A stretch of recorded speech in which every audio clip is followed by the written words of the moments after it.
السلام عليكم. اهلا وسهلا بكم في فيديو جديد في مكاننا الجديد. ده اول فيديو نصوره في المكان ده، وان شاء الله تكون الفيديوهات الجايه جميله وتعجبكم ومفيده ان شاء الله.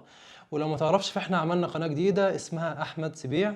القناه دي هتكون قناه منوعات، او هنتكلم فيها في موضوعات مختلفه، هيكون فيها بث مباشر قريب جدا ان شاء الله. هنتلقى الاسئله، اكتبوا لي اسئلتكم في التعليقات تحت الفيديو ده، وان شاء الله في قناه احمد سبيع اللي هي القناه الثانيه هنجاوب عليها ان شاء الله. ندخل في موضوعنا. الفيديو ده تقيل شوية، عشان كده لو في أي حاجة بتخليك تركز حاول تعملها دلوقتي بسرعة. عندنا ترجمات كتيرة للكتاب المقدس باللغة العربية، لكن انت كمسيحي لما بتقرأ في ترجمة ما بتقرأش غير في الترجمة البيروتية أو الفان دايك. ليه يا ترى؟ هل الترجمة دي نزلت من السماء وبقت ترجمات اتكتبت في الأرض؟ هل انت متصور ان الترجمة دي هي أحسن ترجمة وأدق ترجمة؟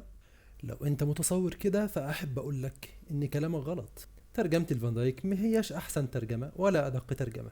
عندنا ترجمات كتير أفضل منها ومعتمدة على المخطوطات بصورة أفضل. في الفيديو ده هنشوف تاريخ ترجمة الفان دايك، وهنعرف من خلال التاريخ ده إن الترجمة دي ما هياش دقيقة ولا صحيحة، لكن مبنية على نص كان هدفه السرعة فقط. ده موضوعنا النهارده، فتابعوا الفيديو للنهايه. دين عظيم جاء من وحي الإله، وكأن نورا قد أضيء لمن هداه، صارت به الدنيا تسير بمنهج، نور على نور على نور هداه. في يناير 1847 قررت الإرسالية الأمريكية البروتستانتية ببيروت ترجمة الكتاب المقدس للغة العربية، وأوكلوا هذا العمل للدكتور البروتستانتي الأمريكي إيل سميث. هم قالوا له أنت اللي هتقوم بالمهمة دي، اجمع رجالتك وترجم الكتاب المقدس للغة العربية. سميث بالفعل بدأ إن هو يترجم، لكن بعد فترة وقبل ما يكمل الترجمة مات. فالإرسالية الأمريكية البروتستانتية ببيروت أوكلوا العمل لشخص اسمه فان دايك، كرينيوس فان دايك. قالوا له أنت اللي هتترجم. ففان دايك ما كملش الترجمة، لكن بدأ الترجمة من الأول، يعني راجع اللي عمله إيل سميث وبدأ إن هو يكمل عليه لحد لما كمل الكتاب بأكمله. فإحنا كده عندنا شخصين، الاثنين بروتستانت، الأول اسمه إيل سميث والتاني كرينيوس فان دايك، والاثنين عملوا الترجمة بناء على تعليمات من الإرسالية الأمريكية البروتستانتية في بيروت. وطبعت الترجمة لأول مرة في 29 مارس 1865. دي قصة الترجمة باختصار شديد جدا. لكن السؤال المهم دلوقتي، لما هم عملوا الترجمة دي كانوا بيترجموا إيه؟ إيه هو النص اللي كانوا بيترجموه؟ احنا عارفين ان هم كانوا المفروض بيترجموا من نص عبري ويوناني وآرامي زي ما قلت، لكن كان بيعتمدوا على ايه؟ على اي مخطوطة. احنا عارفين ان احنا عندنا مخطوطات كثيرة جدا للكتاب، سواء العهد القديم والعهد الجديد، لكن كل المخطوطات دي مختلفة، ما فيش مخطوطتين متطابقتين. فهم كانوا بيترجموا اي نص، بيترجموا اي مخطوطة. وتحديدا للعهد الجديد، ايه النص اللي ترجمه فان دايك؟ ايه النص اللي اعتمد عليه؟ خلينا نقرأ الإجابة من كتاب النقد الكتابي، مدارس النقد والتشكيك والرد عليها، العهد الجديد من الكتاب المقدس، تأليف حلمي القمص يعقوب. يقول الآتي: انتهى فان دايك من ترجمة العهد الجديد من الأصل اليوناني الذي حققه إيرازموس في مارس 1860. ففان دايك ترجم النص اللي عمله إيرازموس. فإيرازموس عمل أي نص؟ هنا عندنا مجموعة أسئلة مهمة جدا جدا، ويا ريت لو تكتبوها عندكم عشان تفضلوا فاكرينها لحد آخر الفيديو. أول سؤال، مين هو إيرازموس؟ مين الشخص ده أساسا؟ تاني سؤال، إيه هو النص اللي عمله إيرازموس؟ فإحنا دلوقتي بنتكلم عن العهد الجديد بس، والسؤال إيه هو النص اللي عمله إيرازموس واللي ترجمه فان دايك؟ وهل هذا النص كان دقيق؟ السؤال ده مهم جدا. هل النص اللي عمله إيرازموس كان دقيق ولا مش دقيق؟ الفيديو ممكن يكون الموضوع تقيل شوية، لكن في معلومات مهمة جدا جدا جدا. وفي الفيديو هنثبت ان هذه الترجمة، ترجمة الفان دايك او البيروتية، مع ان المسيحيين بيقدسوها وبيعظموها واكثرهم لا يعرف غيرها، لكن هذه الترجمة ليست صحيحة بالمرة. بنتكلم تحديدا عن العهد الجديد. ديزيديريوس إيرازموس روترداموس هو عالم إنسانيات وفيلسوف هولندي. ولد إيرازموس سنة 1466 ميلادية. ولو كنت شفت الفيديو اللي اتكلمنا فيه عن إعدام الكنيسة لويليام تيندل، فأنت المفروض إن أنت عارف إن ويليام تيندل هو أول واحد ترجم الكتاب المقدس للغة الإنجليزية. هو صاحب أول ترجمة مطبوعة إنجليزية للعهد الجديد. اسمه ايه؟ ويليام تيندل. ويليام تيندل كان عايش في نفس الفتره اللي عاش فيها ايرازموس، وجدير بالذكر ان ويليام تيندل ترجم النص اليوناني اللي عمله ايرازموس، يعني واضح ان النص ده كان مهم او كان منتشر بصوره كبيره. ايرازموس قرر انه يكون اول واحد يعمل نسخه يونانيه للعهد الجديد مطبوعه.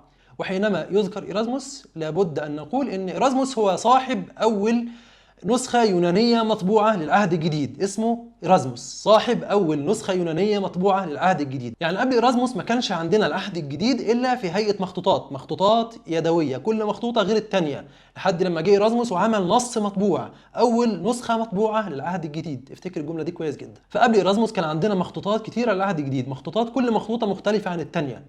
فيا ترى ايه هو النص اللي عمله ايرازموس؟ يعني احنا عندنا مخطوطات مختلفة، وفجأة ظهر عندنا نص مطبوع، نص يوناني مطبوع.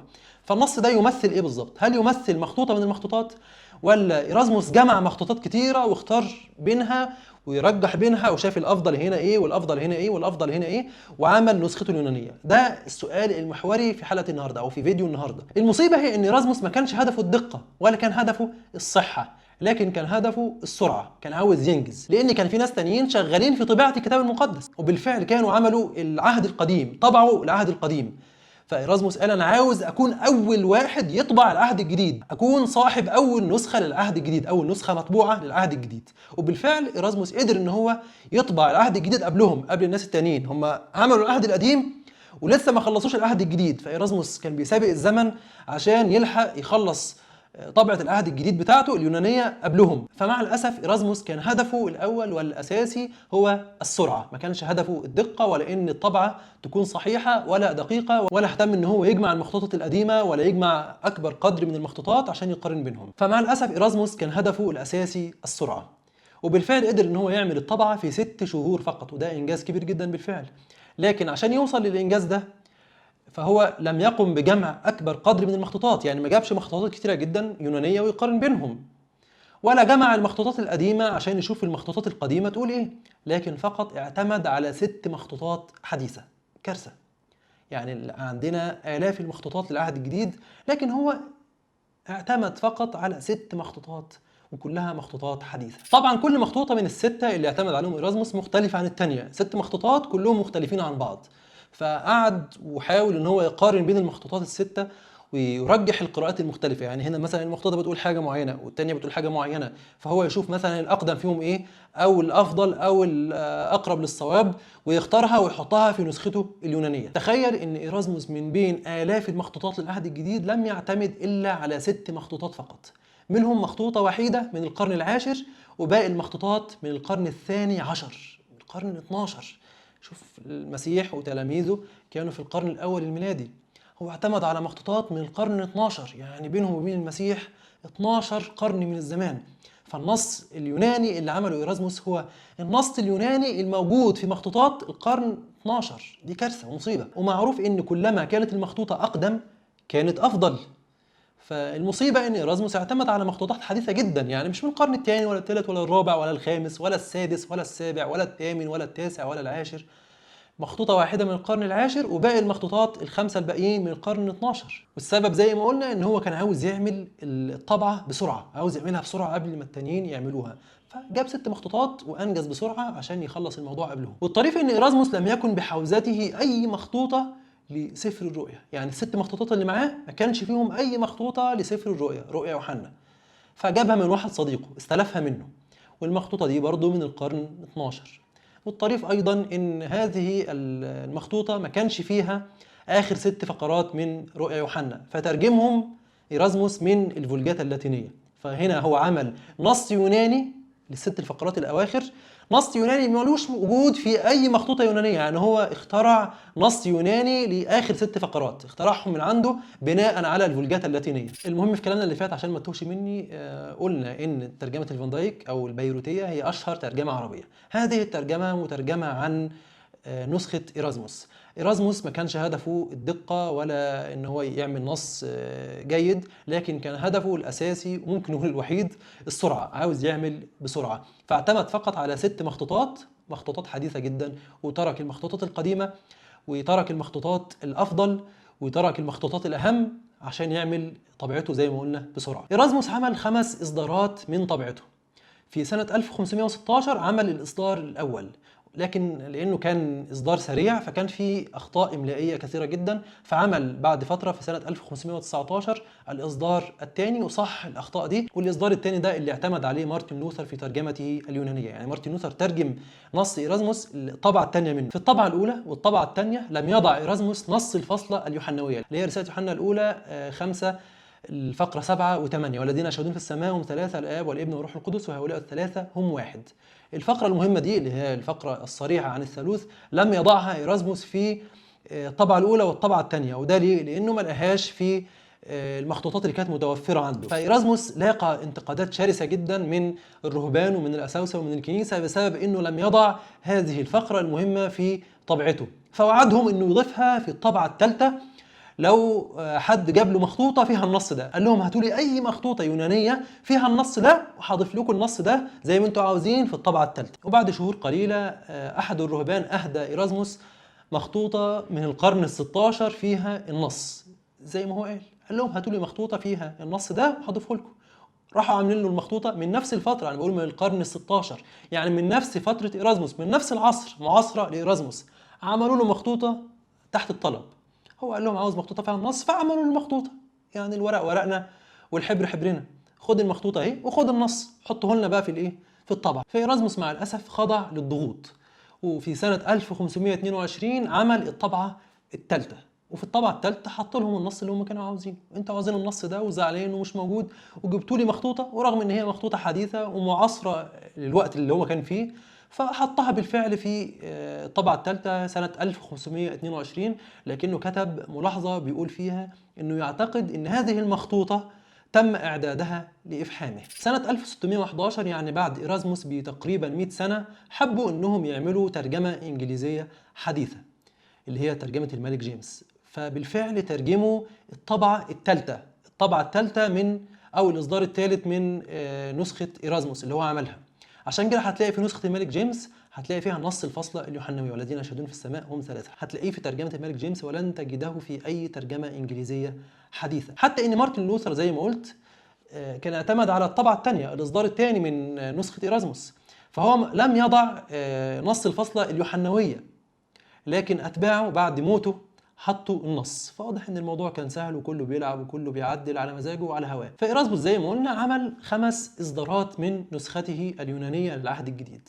اتكلمنا عن الأولى والثانية والثالثة، وقلنا ان الإصدار الثالث كان الأكثر تأثيرا. بعد ذلك عمل الإصدار الرابع سنة 1527، ثم الإصدار الخامس والأخير سنة 1535. العلماء بيسموا النص اللي عمله إيرازموس بالنص المستلم، النص اللي استلمته الكنيسة ورضت عنه واهتمت بيه، حتى إن الترجمات القديمة كلها أو أغلبها كانت معتمدة على هذا النص، على نص إيرازموس. وزي ما قلت حتى إن ويليام تندر اللي الكنيسة حرقته أو الكنيسة خنقته بعدين حرقته، يعني موتته خنقا ثم حرقا، كان معتمد على نسخة إيرازموس. فالمشكلة زي ما قلنا ان إيرازموس ما كانش معتمد على المخطوطات القديمة ولا المخطوطات الأفضل ولا المخطوطات الأكثر، لكن كان معتمد على 6 مخطوطات فقط، كلها مخطوطات حديثة، واحدة من القرن العاشر وال5 الباقيين من القرن 12. فتخيل ان كتابك المقدس العربي مترجم من نص يوناني بهذه الصورة، نص يوناني مش نص دقيق ولا نص صحيح ولا نص معتمد على المخطوطات القديمة ولا على أكثر المخطوطات. أنت معتمد أو بتمشي وراء كتاب مترجم من نص يوناني مش دقيق. ولما بنقول لك شوف الترجمة التانية زي اليسوعية أو العربية المشتركة أو غيرها NIV NET، أي ترجمة عربية أو إنجليزية تانية معتمد على مخطوطات أكثر وأفضل وأقدم، ما بتاخدش كلامنا بجديه، وكأن ترجمه الفان دايك نزلت من السماء وباقي الترجمات اتكتبت في الارض. ولما بنستشهد عليك من ترجمه ثانيه ونقول لك الترجمه الثانيه قالت كذا، بترفض كلامنا وبتصر على ترجمه الفان دايك، وانت متصور انها الافضل والاحسن. وده شيء غريب جدا لانك ما تعرفش تاريخ الترجمه، ولو عرفت تاريخ الترجمه زي ما قلنا النهارده فانت المفروض انك ترفض هذه الترجمه وتبحث عن الترجمات الثانيه زي ترجمه العربيه المشتركه او الترجمه اليسوعيه. والترجمات دي بتحط ملاحظات تحت تقول لك المخطوطات بتقول كذا، لكن مع الأسف أنت اتعودت على ترجمة معينة والكنيسة أقنعتك إن الترجمة دي هي الصحيحة، لكن زي ما قلنا هي مش صحيحة ولا حاجة. الترجمات التانية كلها أفضل منها وأدق منها ومعتمدة على مخطوطات أفضل. لما بنقول لك إن قصة المرأة الزانية اللي في إنجيل يوحنا مش موجودة في أقدم المخطوطات ولا أصحها، ما بتاخدش كلامنا بجدية وبترفضه، لانك متصور ان طالما النص ده موجود في الطبعه اللي عندك، في الترجمه اللي عندك، فانت متصور ان كده النص صحيح. كل ده عشان إيرازموس اعتمد على مخطوطات حديثة فحط النص، حط القصة دي. لكن لما نرجع للمخطوطات القديمة هتلاقي القصة مش موجودة. نفس الحكاية لخاتمة إنجيل مرقس، لما بنقول لك إن الخاتمة دي مش صحيحة ومش موجودة في أكثر المخطوطات ولا أقدمها ولا أصحها، ما بتاخدش كلامنا بجدية، أنت فقط مصدق الفان دايك. لكن وضحنا لك تاريخ الفان دايك، ايه ردك على كلامنا؟ الكلام ده معناه ان مجرد دراسة تاريخ ترجمة الفان دايك وطبعة إيرازموس، المفروض انك بمجرد هذه المعلومات البسيطة هتعرف ان كتابك المقدس اللي هو ده اللي عندك في البيت، الفان دايك او البيروتية، هو كتاب مقدس محرف. طبعا كل المصادر اللي اعتمدنا عليها هتلاقوها في وصف الفيديو. انتهى الفيديو، اذا استفدت منه اضغط لايك وانشره للمهتمين لتعم الفائدة، ولو حابب تدعمنا ممكن من خلال باترون والرابط في وصف الفيديو. ما تنسوش تتابعوا قناتنا التانية، هتلاقوا الرابط في الوصف وهتلاقوه في البطاقات النهائية اللي بتظهر في آخر الفيديو. لا تنسونا من صالح دعائكم، والسلام عليكم ورحمة الله وبركاته.